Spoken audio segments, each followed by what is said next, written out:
Hey everybody, welcome to SaaS on the Street in the New York studio.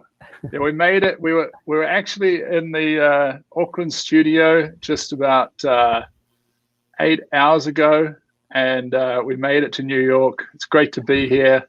Great to be in New York City. Look at that, big city of dreams. Everything in New York ain't always what it seems. So look, today is a fantastic day. It's the beginning of our SaaS on the Street live broadcasts. We're doing 3 in a row. And this evening we'll be in London. This is what it looks like, our itinerary: Auckland, New York, London.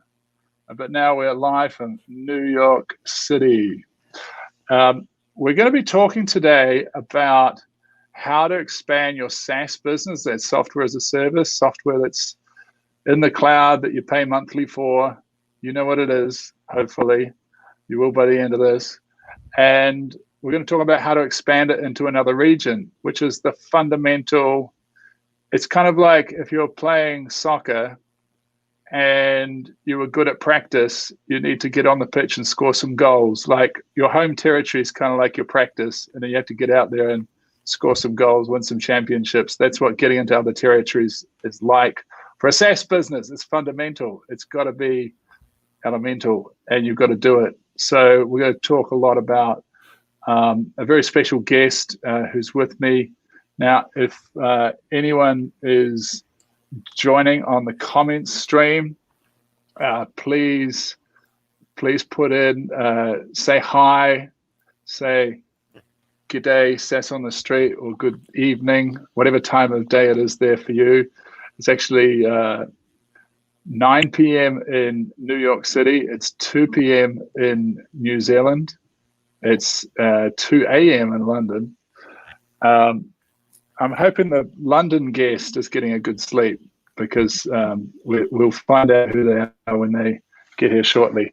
I am giving away a prize, so this isn't the prize. But if anyone could tell me what this is and what year I bought it, then I'm going to give away 2 VIP passes to a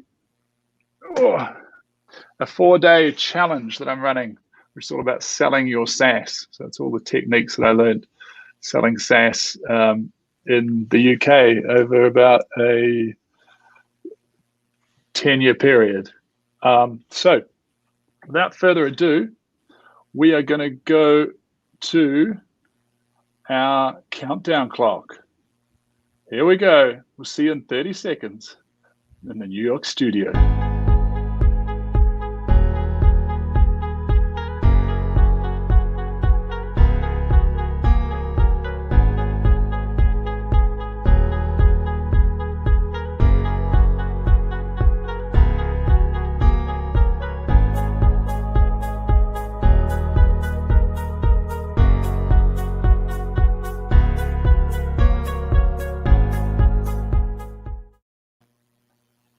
Hey, hello.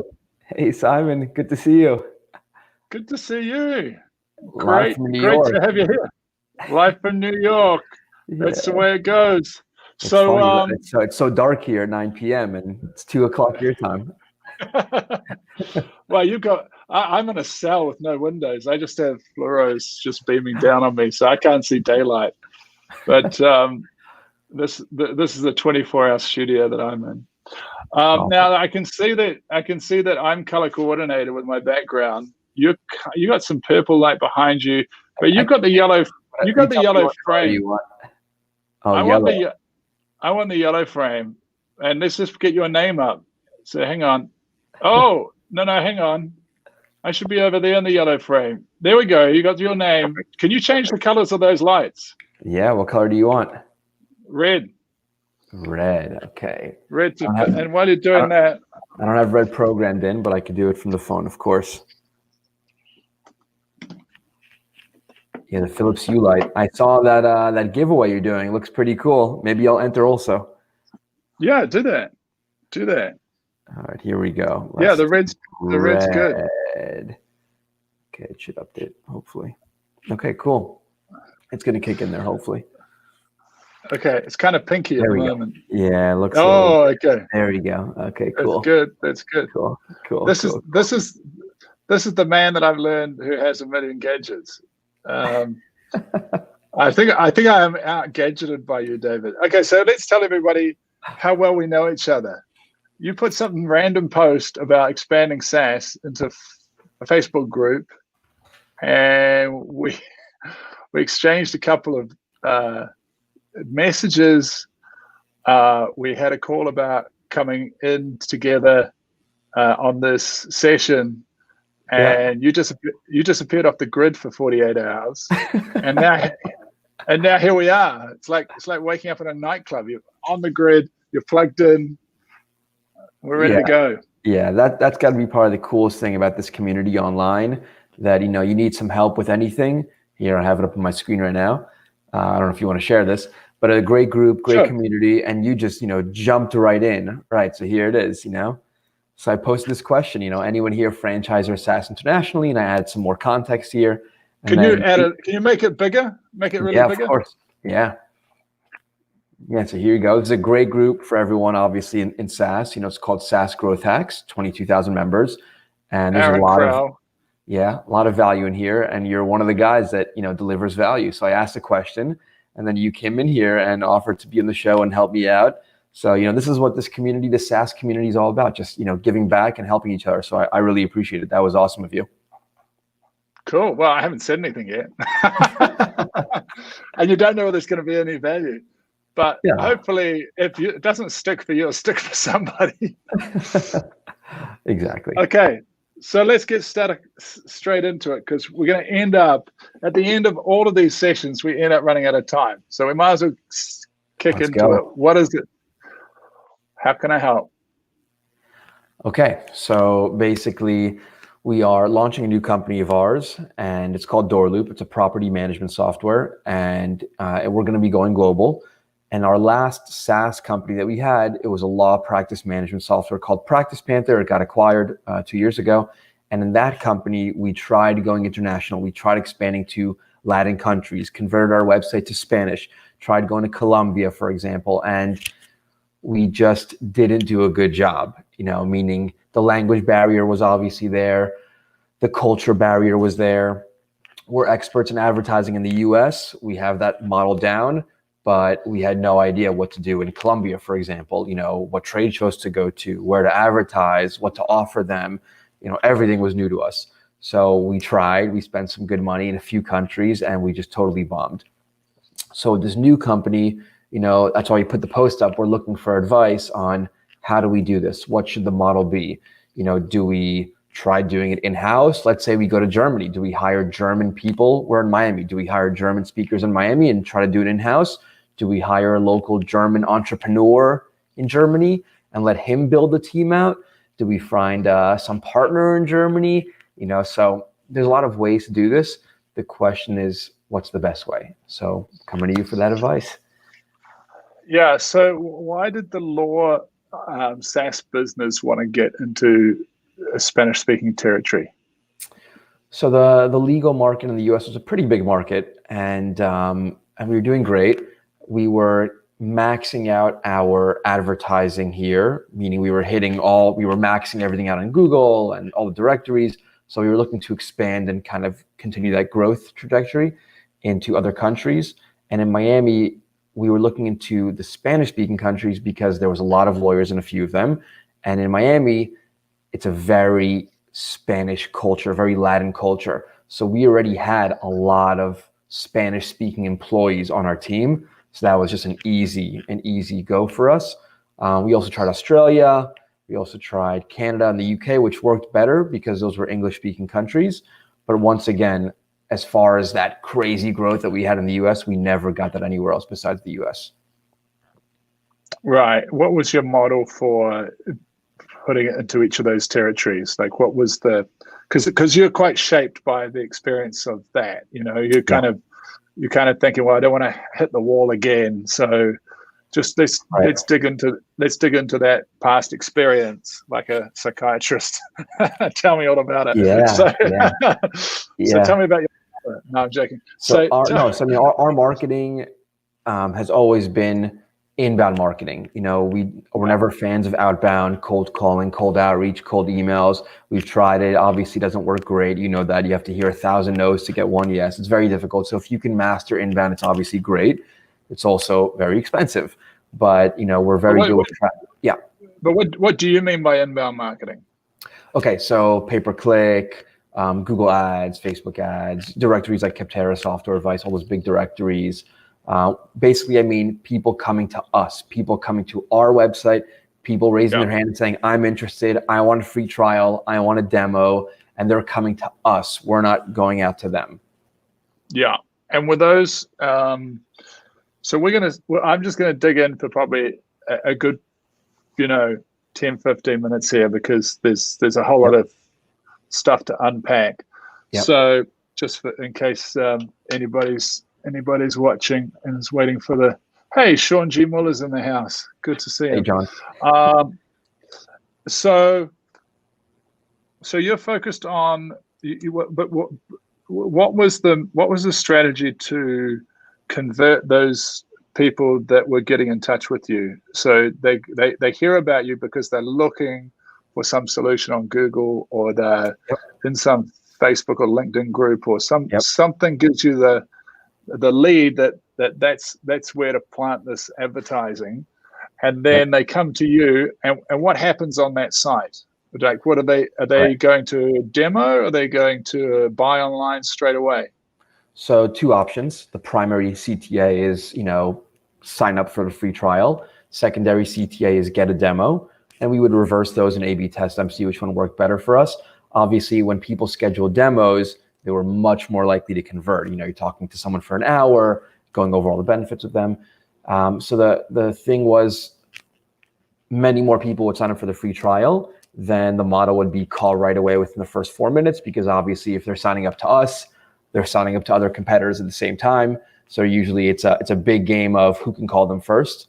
And once you're on the phone with them first, usually win the business, hopefully. And then from there, the other option was get a demo, and we would schedule a demo with them, and then go from there. Just keep that pipeline going.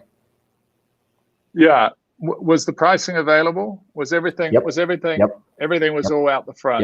Yep. So they could kind of educate themselves against you and your competitors. They could get a demo. Kind of. You kept something back. What did you keep back? No. So on our main website, they can go and click pricing and see everything. But for all the ads that we were running, we had a squeeze landing page that all they can do is learn a little bit about us, see some testimonials, see some features and benefits. And there was only 2 buttons on the entire page, which were sign up or get demo throughout the page. There was no pricing on the page. So a lot of people knew the basics of what we offered, and they signed up or got a demo. Some people went to our homepage and they would look at our pricing page, but not everyone did that. So it was not uncommon for us to be doing a demo, and after 45 minutes get to the price, and it was the first time they heard the price. So it was kind of good, because you're building up so much value to show what it can do, and then you hit them with a low price. Wow, that affordable for everything? Yes. Right. So you're saying that it was more effective to do the demo selling than it was. But did you get in sheer volume of signups and kind of total annual recurring revenue that you were getting with that split test? Were you getting a lot through the free trials, or not much? So in comparison to the demos? I mean, I know the exact numbers by heart. I can't disclose them, but in comparison to the demos, free trial signups were less than half would convert, because they would typically sign up for a free trial. And what they would do is they would just browse around your app, and the average through Mixpanel, we knew the average time they would be browsing around was only 4 minutes. So we had 4 minutes to get them on the phone. And a lot of times, with Intercom and Drift and all the chatbots, you see them on your site and you're calling them. Oh, he's in a meeting. No, he's on our site right now. We know what page he's on. So they did that a lot. They're never trying to, they don't want to talk to Don't lie to me. Don't lie to me. I know where he is. Yeah. He's on the pricing page right now. Yeah. So the free trial signups were always a matter of chasing them and following up and trying to get them on a call, versus a demo where they were waiting for our call. They scheduled a call. So some still dropped off. But what I'm trying to get a feeling of, I get the ratio, but what was the actual total revenue outcome? Because you might have had 50 times Yes. signups, but you actually made more money on signups. So 3 times the number of people converted from a demo than a regular free trial, but many less people scheduled a demo. So we had a lot less demos scheduled than trials, but the ones that scheduled 3 times, even more than 3 times, would convert. Yeah, but in a year, I'm just trying to get this straight in my head. In a year, did you get more revenue from demos or free trials? So majority of customers that ended up converting and being our customer received demos. So even those trials would go and become a demo because that was the first major step of the sale. So almost everyone got demos. Yeah. See, there's this theory that if you don't put your pricing up, that it's going to be really expensive, and that you're being sort of sneaky, slimy, and that. But I just don't. I'm yet to see the whole proper. What was your average sort of annual price that someone would pay per year for that service, roughly? So I can't disclose annual recurring revenue on average per customer, but what I can tell you is that our pricing models were $39, $59, $79 a month. So assuming half the people, most of the people, let's say, were in the middle, you're saying an average of $60 a month per user, and it can be anywhere from like a 1 user to a 200 user. So it does vary, and majority were in a smaller range though. Yeah, so you could be paying, $5,000. What's that? 60 times. Yeah, $700 a year to tens of thousands a year. Yeah. It's just, in my book, there's no substitute for a guided sales process for a whole lot of reasons, and it's great to hear that breakdown from you in that last company. Now, how did you sell into Australia, and how did you sell into America? So how are you adapting the Miami vibe that was working in the US to an Australian vibe, to a UK vibe in the same English speaking market? Let's say what they all speak the same language. They don't really, but how are you adapting? Okay. So the funny thing was that our goal was never to start selling in Australia, so people just started signing up to our free trials from Australia and from Canada and from the UK and from everywhere in the world. We ended up actually having customers in 170 countries without even trying. People were just signing up. And once we started noticing that, though, then we started targeting it more by creating different versions of our website. So let's say it was like practicepanther.com/AU/UK. And the language, the text, the content was obviously the same, just with some minor differences like Z's to S's, O's to OU's, some of that lingo there. And then the pricing page would automatically convert to their currency of where their computer locale is. With WordPress, they have those plugins, and it would automatically do that. So they at least felt, wow, this is a software that's in my currency. They must be for Australia. And we did support every currency worldwide, and we did support every language worldwide also. If they wanted to translate that and help us, we could translate the whole backend to their language. Right. Did you run it all out of Miami?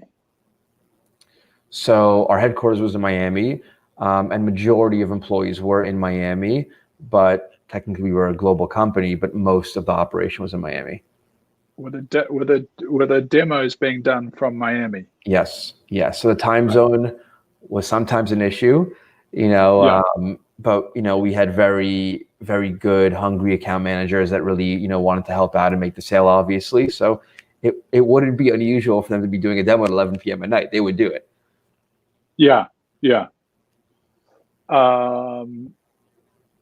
Okay. And support was mainly from Miami as well? All from Miami from 9 a.m. to 8 p.m. And it was earlier, it was like 9 to 5. Then we slowly started extending the hours as we got more international customers. But I don't know if this is most SaaSes, but at least for us, after the first month or so of the customer using the software daily, they rarely ever called support after that. So it was that really that first month that we had to really double down and put a lot of effort in training and support, and then we're good to go after that. Cool. So what do you think of the current business that you've got and the goal that you've? What's the intent of this business? And let's just shift into that now, because now we can sort of relate all of that legal SaaS experience into the new one. Yep. So when you say intent, are you meaning what's the end goal? What's the beginning goal? Why did you start it? What's the intention out the gate? So it's funny. So in our last company, as we were still building it, my partner and I started investing in real estate ourselves, through funds, through REITs, through buying our own properties, through managing our own properties. And my partner bought 2 in downtown Miami, and he was looking for software to start managing them. And he would tell me, there's nothing out there. Let's start a real estate property management. I was like, can we just focus on this company first? So it was always an idea in his head more than mine. And he always wanted to do this for years. And there was never a good software that he liked that was easy enough for someone like him that wasn't so advanced with accounting. Every one of these programs are so complicated with accounting. You need so much training, so much support. He's like, I'm a small operation. I don't want to go through all this. And I don't want these crazy high minimums of $1,000 a month for 2 properties, So eventually we ended up, getting acquired. And then after taking a few months off, about a year off of just relaxing, we're like, okay, let's go. This is the next one. And then we did some due diligence. Obviously, it's a great market. And then we dived in about a year and a half ago. Right. So do you want to show us the site? Sure. Yeah, I can throw it up on the screen. Okay, there you go. Yeah, 1 second. Let me zoom in a bit for you also. Looks good. Yep. So property management software, our whole goal obviously is to make it as easy as possible to use, because our competitors were all built around 15 years ago and they look like they're 15 years old still, which is incredible. So obviously, we have the newest technology, amazing UI, UX. You can manage any property, residential, commercial, student housing. Most property managers have a mixed portfolio, mixed use, so they can manage everything with us. Obviously, the goal is to make more money, spend less money, grow and scale, and get more units on board without growing your overhead, without growing your employee count. You can increase your renewals. Everything's going to be automated. That's the beauty of it. Right now, a lot of property managers are doing things manually, like most, SaaSes. It's all pen and paper, Microsoft Word, Excel. It's the same thing in this industry. So our goal is to automate as much as possible for them, help them save time. And it's very simple to get started. Obviously, you can list your units online. We help you screen the applicants, background checks. Everything's automated, e-signatures, and then automate collections automatically every month, getting paid. So there's some. I don't want to go too far into it with you. I don't know how long we have, but I have some really incredible stories from like my father-in-law who manages properties and how much this software is like changing. I'm interested. Let's keep going. So like a big passion motivator for me was my father-in-law personally. He managed over 20 units an hour and a half away. And every Sunday was always like, Sunday fun day, Sunday family day for us, but he was never around. He can never do it because he always had to drive an hour and a half each way. So 3 hours total to go collect rent in person. And I found that mind-boggling. I said, this is 2020. Like, what are you doing? Well, this is actually 2019. Like, there's software that can automate this. I tried them all. They're too complicated. They're too big. They're too expensive. I was like, so then I spoke to my partner, my previous partner. He's like, I told you we got to do this. I was like, I see the need now. Like he was literally knocking on doors trying to collect rent. So we ended up, before we built it, we got him onto another platform and it changed his life. And just so you understand, about 5 months ago during COVID, we were still building it. So he's like, David, you don't understand. I haven't had to go an hour and a half away for 4 months already. I haven't had to go there because all my tenants pay on the first of the month automatically. And I can't, he's like, David, I don't believe it. I can't believe they're actually paying. Like it changed his whole business. And just so you understand, before there was no forecasting. He had mortgages. He was trying to refinance, but he didn't have any processes in place. He didn't have a great balance sheet or any of this, no accounting. So now that he had so much forecasting and predictability, he was able to refinance and get a lower interest rate. Obviously, interest rates are super low now, and that would have never happened had he not used a software like this. Wow. Yeah. That's cool. Yeah. That's It's a very quite amazing personal story to me. It was amazing. Yeah. So you tried everything on the market, because it seems, I mean, I was thinking about this about 13 years ago. Not 13 years ago. No, no, it must have been about 11 years ago. And living in London and managing properties that we'd bought and tenancies and all of this, and dealing with property managers. You've done this before. I didn't know that. Yeah, but people just get a property manager because Correct. most of the stuff is just such a pain in the ass. So Correct. You get a property manager. Correct. And often they don't have the right systems either. I remember talking with mine about, like, can't you at least go onto Xero or something, like, just get onto some better systems. Because you got to do your tax returns, and they give you some shitty Excel extraction spreadsheet, and it takes forever to recode it. And I was having to go through the spreadsheet because of their property management system and retype numbers, because the way it came out of their property management software was not in a dollars cents format. It was like as a text string with extra spaces at the beginning. So nothing would calculate. So you're going through it's just insane. Painful. But just so you know, today, 2020, QuickBooks and Xero still are not built for property management accounting. If you have 10 different properties, which easily people do, you need 10 different QuickBooks licenses, 10 different QuickBooks logins. It's not just one login for everything. It's crazy to me that they haven't done that yet. So we have to build accounting all in. So this is great for us because we have full accounting all built in. What? But can't you just plug into Xero? So we are going to plug into Xero and QuickBooks also, but still QuickBooks and Xero can only manage like one company. They only do one company at a time, and one bank account, one balance sheet, one P&L statement, one AR. So that's just one property. And what if you have 10 properties? I've got multiple companies on QuickBooks. Yeah, no, Xero. Forget QuickBooks. Xero's got like I've got 4 different entities: trusts, businesses, UK bank accounts, New Zealand bank accounts. Oh, amazing! All in one interface. Yeah, I think you should. The problem is that Xero didn't really take America by storm, but it's so much more powerful. No one even knows about Xero in America. That's why I didn't even know you could do it in Xero. I'm going to write it down now. Yeah. My friend started it. It's his idea. Oh. And wow. It is just insane what you can do with Xero. Wow. And they probably, like if you hook it all up through Xero, you probably you've got exit potentials as well. And they're getting very big on their kind of partner network, and their kind of, that always Salesforce has their community. Yes. I would see them all the time at trade shows for the legal industry. They were always there, but no one knew who they were. So they had to really work hard to build their reputation here. Yeah, there's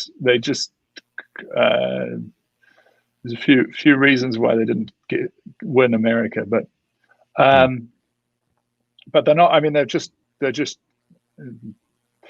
started at $1, and they're at $113 now, and they just popped up like $10 in the last 2 weeks. Wow. So if it was your friend, I'm hoping and assuming that you have some stocks in that, some shares. No. I should have. I'm not. I put my stuff in property and hold stock in SaaS businesses, but I need to be doing other stuff. Or I mean, SaaS businesses that I've been part of. So but I would say it's a buy. It's still a buy at $113. Wow. But I'm not here to give financial advice, especially as someone who doesn't know the stock. Yeah. And I don't know any inside information. It's made a lot of people in New Zealand very wealthy. Yes. Okay, so this is where we're at. So Why Spain? When you say why Spain, so I mean this new company, what we're trying to focus on is, England, Europe, specifically right now, England and Germany, because we have two potential operators that could be doing this for us in London and Germany. So for us, that's what we're kind of thinking. We're trying to get some models going and see what works for other people. What's the best incentive plan? Is it commission basis? Is it partner basis? Is it salary basis? Is it one person? Is it multiple people? We're just trying to pick some brains here and see what's the best way. Yeah. Sorry, I thought you asked me about Spain, but obviously I got that wrong. But I anyway, might have mentioned it, but in this case, okay. yeah, we tried doing Spain, the last company, like Spain, all the Spanish-speaking countries, but just totally failed. Yeah. Well, my take on things is you need a leader in the UK, in London. You need a strong enthusiast who's going to learn everything about this, who's going to be your eyes and ears in the market. Correct. Who's going to be able to take on kind of the responsibility of the other markets, and because you don't know what's going to pop where, but if you're not over there, you're just not seeing it. And I don't think, I think you asked the question, like, should we franchise this? I don't think franchising is the model, right? Because the franchise model is, firstly, the franchise model is, we know how it works. So right. You pay this money, right. You get this ABC, and you go do it. And if you need training, there's part of that, and boom, boom, boom, boom, go do it. Right. And the thing is that you're not going to go and spend a year of your life over there figuring out how to do right. the UK, right, or Europe, or Middle East, or Africa, especially this early on in the company. Yeah. Yeah. So the things that people are gonna benefit from, who come aboard, is sort of big responsibility. I'll just take this back to there. Yeah. People are going to benefit from big responsibility. So you look for a kind of like a your UK sales. Your UK territory manager, or UK, Europe, Middle East, and Africa, right? Because that when we think kind of about the world, it's traditionally at the big corporation level divided into three: UK, Europe, Middle East, and Africa, Asia Pacific, the Americas. So that there's not going to be a lot of business in Africa. There's not going to be a lot of business in Middle East. Right. There's going to be business in Europe. But the innovation curve, from my experience, goes America and London, and then London into the rest of Europe, and London into Africa, and London into the Middle East. It's the epicenter, right, of how things are, of how deals are done. It's the epicenter of how corporations are run. Corporations are driving wealth. The stock markets are driving wealth. A friend of mine's big in the financial services industry, and I said, with Brexit, you're going to be taking quite a hit. And he said, no wife of an American banker wants to be based in Frankfurt. They all want to be in London. It's like nothing much is going to change. Yeah, right. Sure. There's a bit of news about someone moving to France or someone moving here and there, but he said it's so. I've got my mountain here. He's this is just a screensaver, but is that New Zealand somewhere? No, that's somewhere in America, I think. Okay. But it's like, that's London. London's just immovable from a financial services perspective. Right. And you just have to think that, we're in a world where you want to drop in and be embedded in the place which has got the most influence. Proximity is power, right? So wherever you're closest to, like you said, you're so close to South America. You've got the heartbeat of South America there in Miami, more than like Seattle, right? Right. The proximity is the power for Miami and South America, and London is the greatest financial services district in that region. So sit yourself there, because whatever your game plan is, this call is not about your kind of overall game plan, but whatever your overall game plan is, it will help to have a London presence. So a great address, and I would just put, depending on your cash, I would just put someone on commission. If you've got cash, I'd put cash into their role, but I'd rather give somebody up and coming who qualifies, like the hungry with sales, and they're hungry about SaaS. They don't even need to really understand the sector. They don't have to understand SaaS, but they have to absolutely get you guys. And what they need to be able to do is be able to sit there and articulate your vision and last on as little cash as possible until they start bringing in the deals. Right. That's the hard part. Right. We're funding them until they can start pick up and know how to do the sales process and close deals. But look, you might find somebody who just wants that opportunity.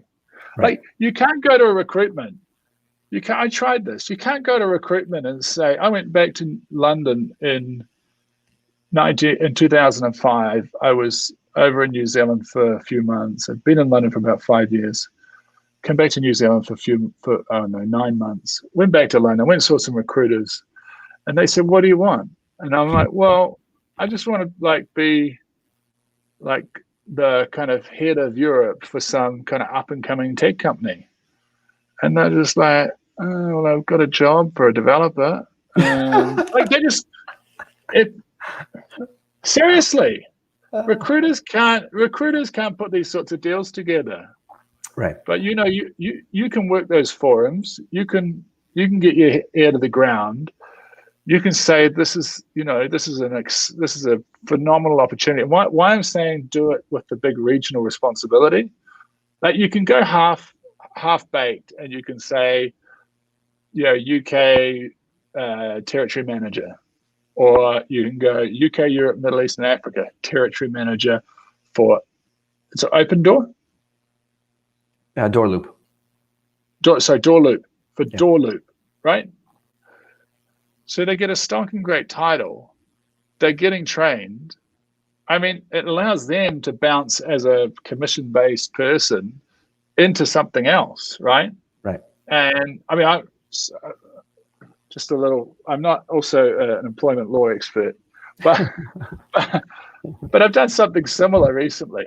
And you've got to think that these perfect people are out there for us, and we just, like, if you can get that one key role in London, they can do the Germany deal. They can knock on all the doors in London. And the other thing you're doing is you're being defensive, because there's a lot of anti-American sentiment in UK and Europe before number 45 took office. I didn't know. Just from, are you serious? Didn't know. Yeah, didn't know. What? I mean, a lot of people hate the president right now around the world. I know that, but yeah. Oh no, like I was peddling American software in 2007 to the world's biggest companies, and they're just like, well, you might as well be using it on Mars. It's nothing to do with what we're doing here. It's nothing to do. And they wouldn't buy it. So they won't buy it. They won't buy it if it's not someone local. They won't buy it it's not every case, but when you really get down to it, are we going to, it's just stuff like, look, you've got your solution. I understand that, but there's a British one, right? And are we really going to trust the Americans? Because it's actually quite sensitive. Like, this is a big deal. This is a big deal we're talking about. Right. This is Let a me big ask deal you. we're talking about. So why would we trust the Americans when we could have the British supplier? Right. Why take that risk? Why take that risk? Because then the FBI could get our data, and we don't want that. Right. The Yeah, IRS, we did have those rejections. Right. We had those rejections. Getting my property data. Right. So we definitely had those rejections in the last company. So let me ask you. So one big question that we're trying to solve is, we have the man on the ground in London. He's an amazing guy, actually a partner of the company, and like investment partner, let's just say. And the question is, he can definitely be, the sales guy that Is this you do have or we do have? No, we have. Okay. We have an investor partner, and right now the goal is for him to be like the sales guy, right? And go to trade shows, learn the local market, bring the leads in, and close them. So that's one option. But another option that we're not sure, I love your advice on this, and this is the same model as other countries. So we want to do the same model and copy it. The other option is, instead of just sales, this person will build a whole region office, like you said, regional office, and handle sales, marketing, support, and training, customer service, everything for English customers, London customers in England. So that's the question. Do they build this whole operation and this whole other kind of side business with all these other employees? Or does the mothership, the mother office, the headquarters in Miami, Florida, do we handle support, training, migration, onboarding, everything else, and they just handle sales? Great question. By the way, our LinkedIn guest, Xingdong Yan, has said you can have multiple bank accounts in QuickBooks and Xero. He's a Xero expert. Got to look into that also then. So what have we got here? I'm gonna answer that with a diagram. Okay.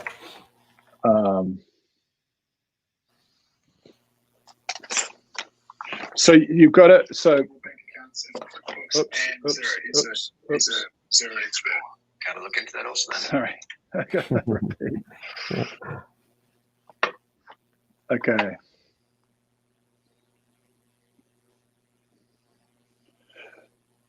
And just to elaborate more while you're building it out. Yeah, do that. Model. So you have another potential person, for example, in this space in Germany, and he could also either be just like a reseller, affiliate on a commission basis, just bringing in leads, doing demos, closing leads.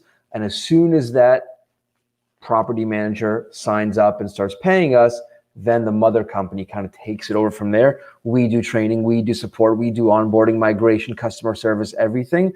And there's still the account manager if needed. That's option one. Option two, they build their own entire team and do everything locally there.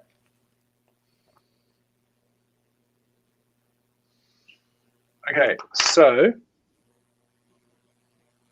I'm just going to send this onto my screen.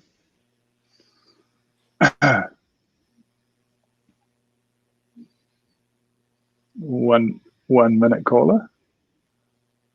Okay.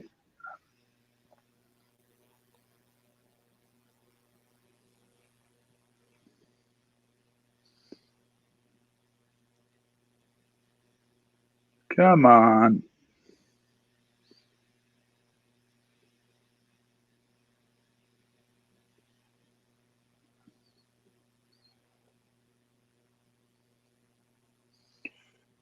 Okay, just gonna switch this in. Cool. Okay, so this is my map of UK, Ireland, Europe, and I forgot Africa, but I've got Miami and London, right? Yep. So in Miami, the first role is sales, because you're going to still do demos, right? You're talking about now in Miami, or you're talking about like England, for example? That region, the region to the right, You're still doing UK, Europe, Middle East, Africa. You still do sales from there, right? You can do demos from there. So that's our question. If we hire someone on the ground, they would do everything in England: sales, demos, marketing. They would do the advertising. They would bring leads in. They would do everything. That's one option. Okay, but you got to start with something. So you got to start with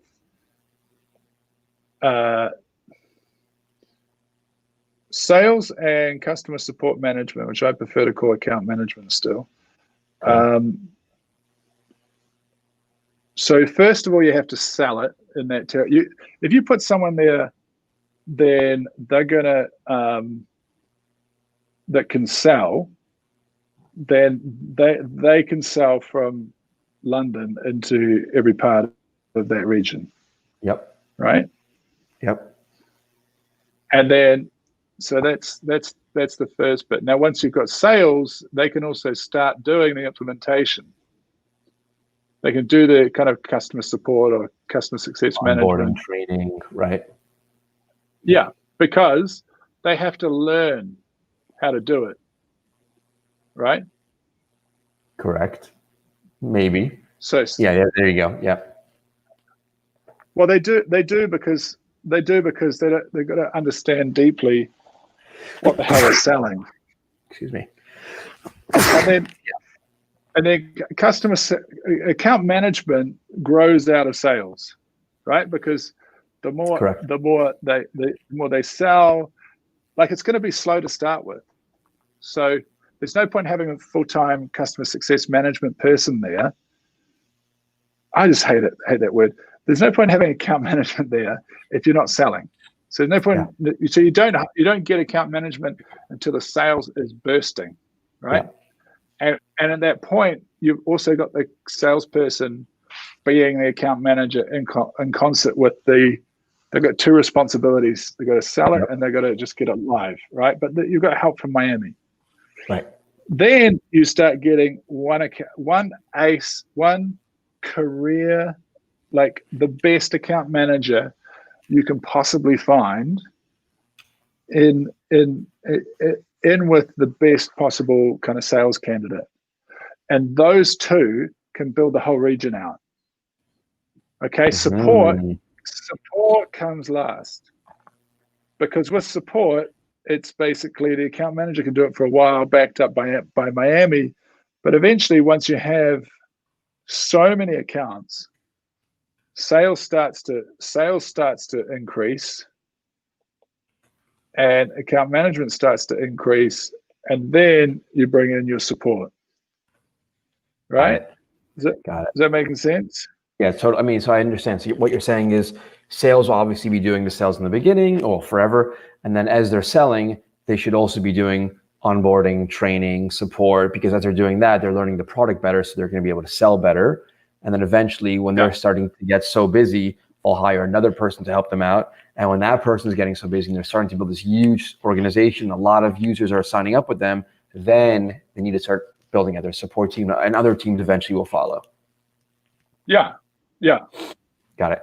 Exactly. Because you don't want, I mean, you want, the point that support needs to come in is when a couple of clients are calling and the account manager's on the phone and your support in Miami's on the phone and there's no one picking up the phone. Right. The worst. That's when it's like, okay, we're doing really well, but we've hit breaking point. We've got to get 24/7. We actually got to hire people to answer the bloody phone who can troubleshoot stuff, not deal with it in between account management calls. Right. That's a waste of their time. They should be selling than rather doing support. Yeah. Well, I'm talking about account management and support now. I'm not talking about sales. Okay. Yeah. So account management can hold it with Miami until it's like the support levels are just like, because we're busy, Miami and London are busy. Like we need perhaps the first proper technical support person in London, and they're going to handle that whole region, that whole time zone, because also and then you need someone who's actually going to handle the phones. So it's like you can get massive before you're going to need these two support people. Uh-huh. One is the technical person who's going to sort out anything from data centers or failovers or just deep tech stuff, like sorting out proper technical issues, like an extension of the IT team, and not a security person. And then there's going to need to be someone who can actually take some proper calls. And I know that you have got very little support issues, but that's what I mean. It's just when you get that big that it's like, hang on, someone needs to answer this phone, and it shouldn't be an account manager, because it's more of a technical requirement that needs to get sorted out. Right. So now we haven't talked about marketing. So the thing with marketing is that marketing is changing so rapidly, and everything that used to work, I don't think is working. So what's your idea of marketing for Door Loop? Well, I mean, we have our playbook that we've used for the last two or three companies that same thing, inbound marketing. We've raised almost close to $10 million now, so we have a lot of firepower to use for Google Ads, pay-per-clicks, all the directories, industry sites, virtual trade shows now. So, we have our game plan, and we're going to stick to the same game plan that worked for us before. But for London, England, and Germany, we don't know yet. We'll obviously try those things, but they might not work. So we don't know. See, I think things have changed, and that you kind of need a thought leader in this region, right? Who's doing sales. And what I mean by a thought leader is not so much someone who's written a book, but I mean actually someone who's going to generate relevant, interesting, engaging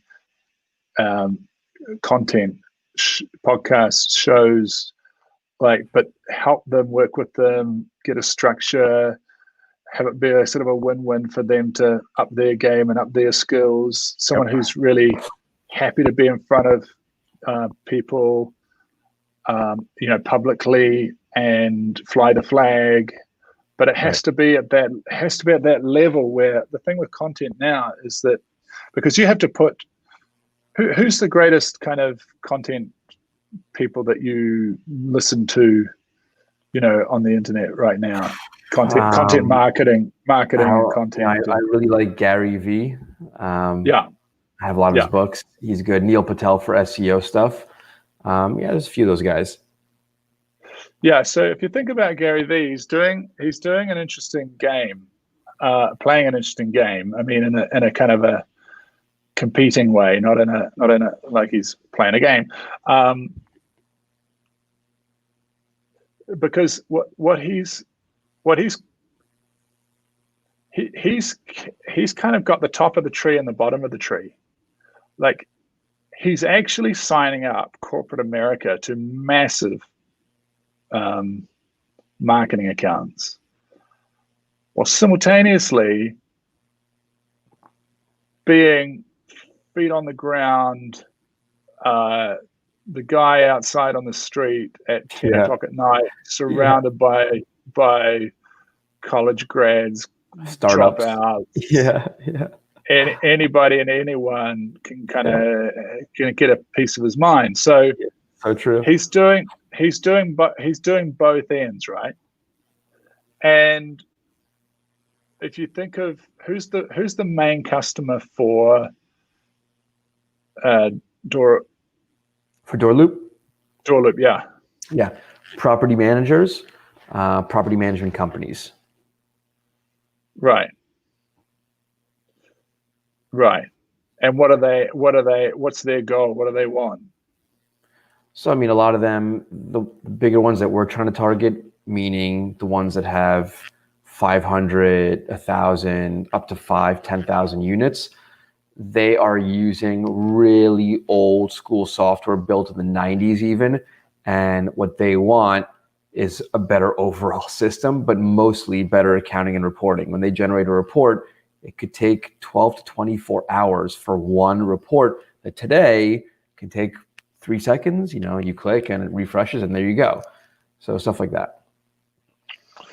Yeah, I mean, look, maybe it's some sort of property investment angle where the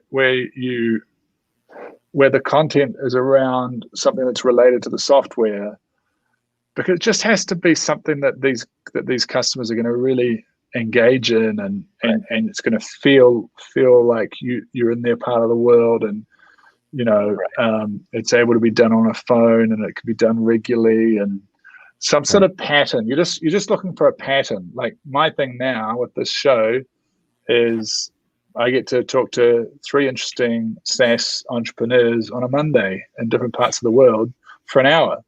Yep. And I don't have to think about it now. I'm just going to run this through to Christmas. So but it's taken me forever to come up with the thing, right? So once you come up with it, this is why I think the game's changed, and the person on the ground in London needs to have some angle on stuff, because they need to be their own lead gen. Correct. Yes. Right? They need to be their brand needs to be door loop plus them plus, right? It needs so that no one wants to hear anyone talking about door loop on LinkedIn. This is the problem with SaaS, right? There is no there's a term in script writing which is on the nose dialogue, which is like Mary says to John, "I hate you so much," and John says to Mary, "I'm frustrated with you, Mary." But it doesn't work like that in life. Mary says, John says, it's like that's what real life is like. It's not direct. It's not so pointed. It's more layered. So the more layered that you can get it, like here's a layer. Here's my layer, right? That's a layer. I'm sitting in fucking Queenstown, right, in New Zealand. You're sitting in Miami. We're not in New York, right? This morning I wasn't even in Auckland, and tonight I'm not even in London. It's a layer, right? Yeah, it's a layer. But it makes it that much more compelling than something flat and dull. Look at these. Do you know what these picture frames represent? They're actually billboards. Where you put billboards up, they put these around the city, and they put massive posters on each thing. And they got these. It's a company in New Zealand that does that. So. You got to, and look at the brickwork and stuff in the background, right? So you got to think of it like art and think of it like layered, and get to work with your creative people and go, what art can we create that's actually digestible, it's actually watchable, that our customers might enjoy and get something out of, that we can stick at for 3 months or stick at for a year, and it's not going to get like dull and tired, and we've got the energy to do it. You don't want to make a rod for your back. There's plenty of series that you click on, it's like 2 episodes and it didn't continue. So including some of my own stuff, like the local thought leader, influencer, whatever people call them, because they know the market. They're at hundreds of events a year and trade shows a year, and they know everyone, and everyone knows them, and they're probably speaking on stage, and they know where to advertise, who to advertise to, what the message should be. And if they're speaking on stage, they're talking about you, and that's it. It's game over. People are going to sign up just from what they say. So I love that idea. Yeah, but just try and create a vehicle with them, because the trap is that is that people get turned. The trap is that people will be turned off the content. Right. And I don't. You have to make the course to. But you've got someone in London that you've got in mind that you could see all this working for right now. Mm-hmm. Yeah. But I'm thinking about other countries, obviously right now. So the idea that you mentioned is a good one. And then as far as, do you have any advice for incentive models for them? Is it is it monthly salary to be like our brand ambassador in Germany, plus commission where we send you an affiliate link, doorloop.com/UK, whatever. And if someone signs up there, you get 10% of that for the first year or for life, is it something like that? What's your sort of range for getting a deal with a, what annual recurring revenue would you expect from a deal? It's so widely depends on the customer, but I mean, let's say, run some quick math here, 500 units, you're pricing it at around $2 a unit a month. So it's about 12, you could say about 10 grand a year, ARR. Right, 10 grand a year. And what might it go up to? But I mean, it could be as low as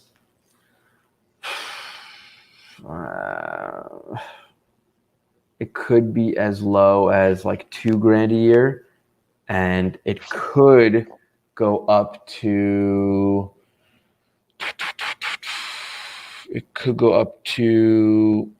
100 to 200 grand a year. Right.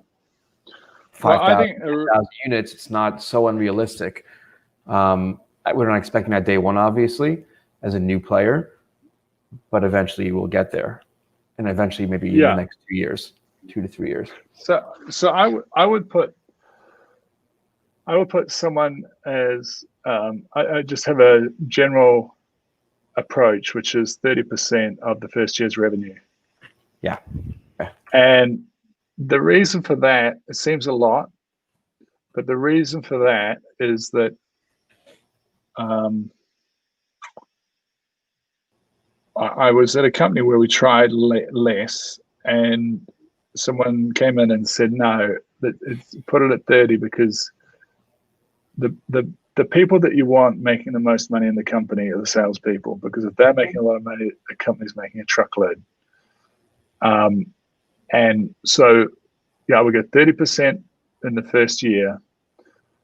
And for that initial founding role, obviously you need to sort of think about what options, you want to give them either some stock or some options, and you want to give them some kicker for retention after 1 year.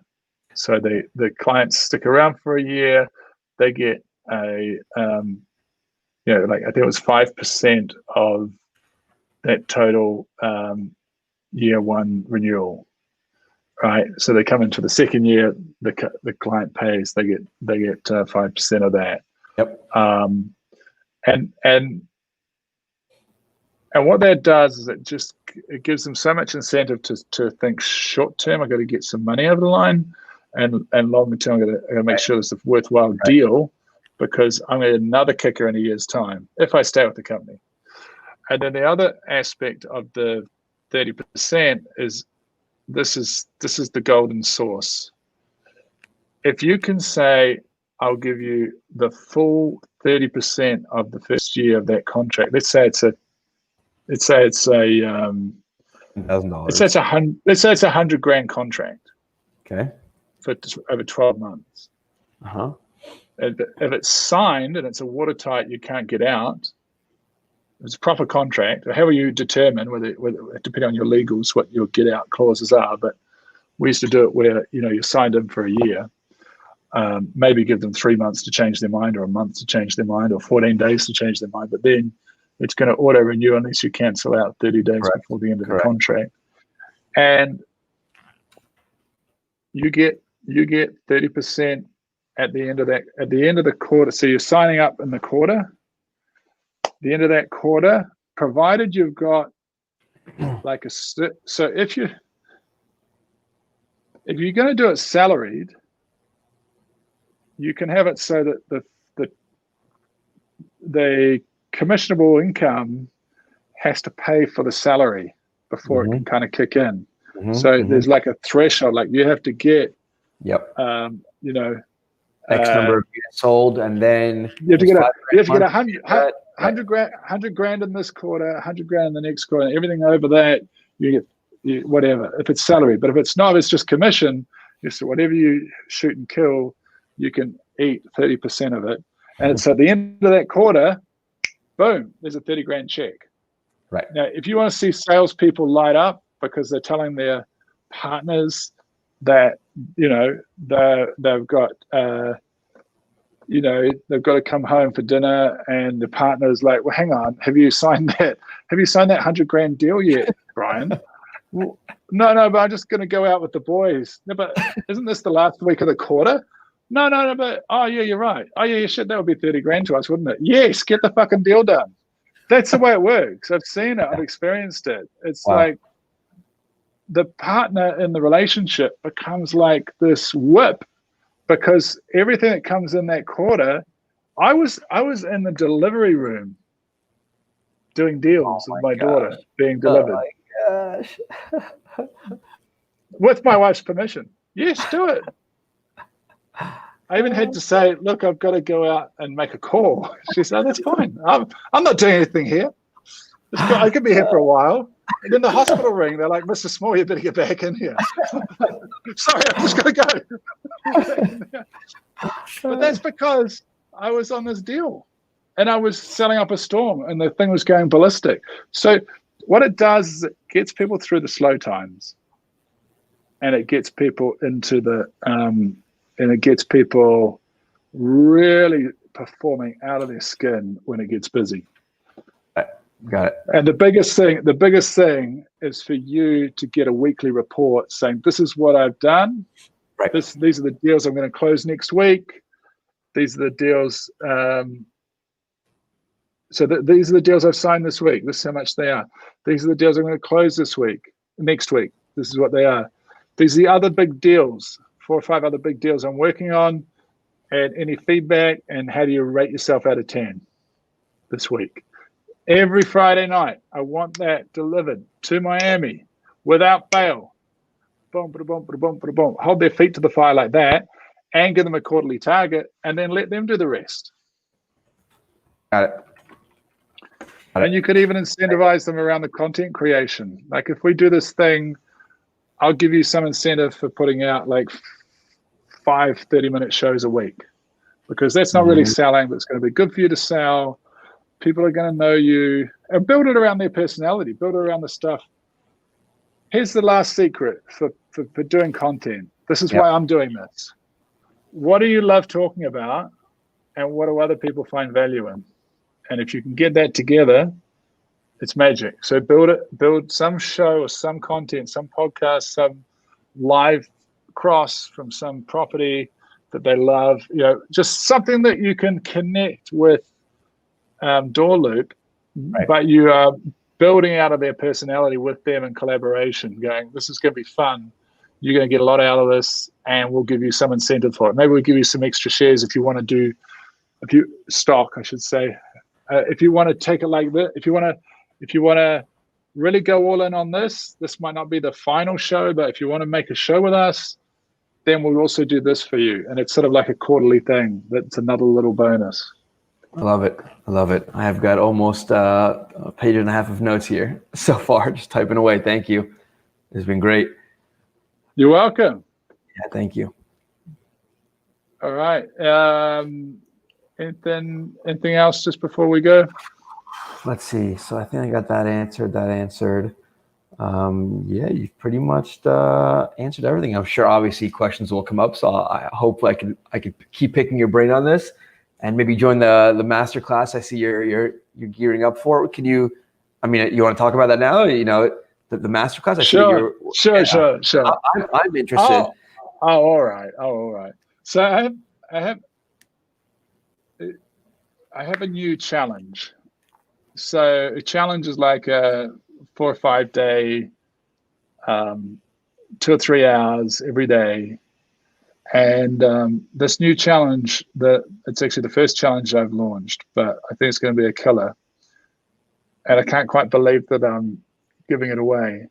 So it's everything I've learned selling millions of dollars worth of SaaS, packed into 4 mornings. Well, I'm doing it in New Zealand time, so it'll be your your nights, later evening. 11 p.m. Yeah, and it's just full on. It's a full on challenge where I just go through in a practical way how to execute and just all the nuances of doing SaaS deals. And then that leads on to a whole lot of other stuff I've got. One that will be looking more at big deals and the finer details of big deals. And then I'll be looking at, I've got one which is how to become a world leader, how your SaaS business can become a world leader. That's my kind of the high end of things. It's called I Globalize. A guy did that 2 weeks ago. Yeah, guy did that 2 weeks ago. He said he got a $5 million result out of it. Which I was thrilled about. Flying around. Yeah. Yeah, that was cool. Yeah. Yeah. Well, see, at that time I hadn't done it. Okay. And I was just like, you guys have got to do this. Anyway, this guy did it. And yeah, so he increased his valuation of his business straight after the course by $5 million. And he's doing his next raise. And I said, was that because of what we covered? He said, yeah, absolutely. Wow. And then the one that I'm starting tomorrow is a really advanced one that goes on from that, which is all about capital in your SaaS business and how to approach capital. It's kind of the art of everything to do with capital in your business. So yeah, the art. That doesn't mean you're giving away for free. It means you're giving away the knowledge. You're saying. No, they're all, you pay for everything. The first one's is $100. So I will put out the link. It's just a good chance to give back to everybody, and it could be a $10,000 course, but I'm putting it at $100. Yeah, I mean, all the years of experience is a no-brainer. Yeah, but this was really good because, you know, I'm just looking at this map up here. I keep looking at it. This is the nub. I haven't written in there as the marketing aspect, but that's the nub of how to do it. And I was the guy in London. This is my first SaaS assignment, 2007. We didn't even call it SaaS. It was Active Server Pages. The company was Diligent. And I hired a genius account manager, and he and I just built out this business, which is, I think that region must be worth about $1 billion now. The whole business, they're heading towards a trillion. Sorry, what's 1,000 billion? That's $1 trillion, right? They're heading towards a trillion ARR for the whole world. The people that own the company now. Wait, really? I didn't realize. No, $1 billion. No, $1 billion. $1 billion ARR. Yeah, I don't think any company makes $1 trillion ARR yet. They were at 100 million, then they went to 200 million, and then they haven't said anything for a couple of years. Oh my gosh! And what's the multiple on a company like that? Like 20x revenue, or probably even more? Well, it got taken off the stock market, so it's owned by private equity now. I think it's Insight Partners in New York. Oh, Insight. Yeah, we spoke. But there's now. I think it might be Insight. There's now 200 people in Trafalgar Square, and at one stage during the global financial crisis, I was running that from my bedroom because we'd shut down the office. We run out of cash. Oh, so I did have a question for you I forgot about. So you were mentioning, sorry to just switch topics. You were saying to give that person, let's say 30% of the revenue for the first year, and then 5% thereafter if the clients keep signing on board, retention. Yeah. What if that person doesn't keep working for you anymore? Do you still give them 5% for life? No. Okay, got it. No. Okay, so there has to be some minimums that they're still committing to and contributing every single year. Yeah, you can decide what you're going to do, whether it's constant, whether it's continually for year after year after year. Okay. But what it means is that you've got some way of building off your sales. So if that person, and particularly if you take the approach that you're going to give them a big remit, you're going to qualify them really well, give them a big remit and do it commission only. If they can make that work, they can get motivated and they can get everything. Or you could introduce a little bit of a base that they might have to pay back as they get commission. But it just means that I think you're architecting your SaaS business for the UK, Europe, Middle East, and Africa in the most optimal way. You're not overspending with full-timers in Germany and France. The thing is, some reason it just takes the UK presence and getting it out into these other parts of Europe. I don't know. There's something about the way I've seen SaaS, the patterns of how SaaS flows. It's very hard. For example, you put someone in Germany to get any traction in the UK. But English to English, Miami to London, that's not so bad. And then from there, like, do it in hot. But the main thing is you also got the time zone where it's manageable and the culture is closer in proximity. Right. And then most of the training is scheduled anyway. So they're scheduling, calls with us. They're not just calling randomly most of the time. Yeah. Exactly. Easier. Okay. Amazing. Good luck with DoorLoop. Good luck with SaaS in the Street. It looks amazing. I'm excited. I think I'm going to watch the next one also. 8 hours, you said, right? Maybe I'll wake up at 6 a.m. Yeah, well, I'm waiting for the people in London to wake up so I know who I'm talking to. I'll watch the replay. So all of these are going to be on LinkedIn afterwards. You can just rewatch them. Vimeo, I see. Yeah, all on my page. Okay. Yeah. Okay, cool. Yeah. All righty. Cool. Thank you, Simon. Thanks. Okay. Thanks, David. Yeah. So that was David Bitton live from our New York studio. And stay tuned. Tonight, New Zealand time. We're not sure what time. We're going live from London. Thanks, everybody. Thanks for tuning in. Goodbye from New York City.